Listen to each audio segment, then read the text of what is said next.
Carpal tunnel syndrome is a syndrome. It's a set of symptoms that occur when the median nerve is impinged somewhere along its path to and through the wrist into the hand, and it affects the first 3.5 fingers. That's your thumb, index finger, middle finger, and your part of your fourth finger, and innervates these fingers by sense. And so when that nerve is impinged, it can cause pain, it can cause a fiery burning sensation, it can cause numbness, so a loss of sensation. This is further along down the line after the nerve has been impinged for quite a while, so numbness and tingling tend to go together, tingling first, then numbness. And as I said, it's due to the nerve getting impinged somewhere along the course. It's named after the carpal tunnel, which is a little tunnel formed by the bones in your wrist. These are called your carpal bones, and the median nerve runs through that tunnel along with many of the tendons going into your fingers. And this is what it's been named for, because this is where people think the main site of the injury is, and sometimes it is. Very often carpal tunnel syndrome is seen in people that do a lot of keyboarding, a lot of repetitive tasks with wrist movement or wrists held in a certain way for a long period of time.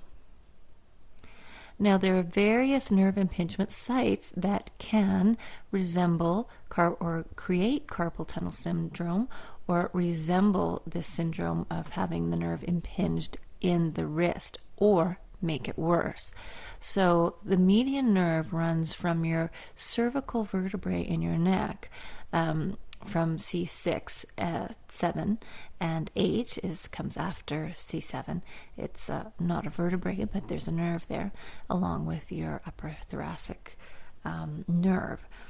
So these nerves come together and they cross through what's known as the thoracic inlet or outlet, depending on how you perceive it, and cross through many muscles and down into the arm. Again, many muscles cross over in the shoulder, goes through the elbow and down, again, many muscles into the wrist. Through that narrow carpal tunnel, there's a band of fascia that crosses over it as well, and into the hand. So there's several places that are commonly get impinged, either by muscle tenseness that can recreate or worsen carpal tunnel syndrome. And these would be at the neck, the cervical vertebrae, at the thoracic inlet, at the elbow, and at the carpal tunnel itself. Now, low-level laser has a really good track record for treating carpal tunnel. Now, I always like to use it in conjunction with manual medicine.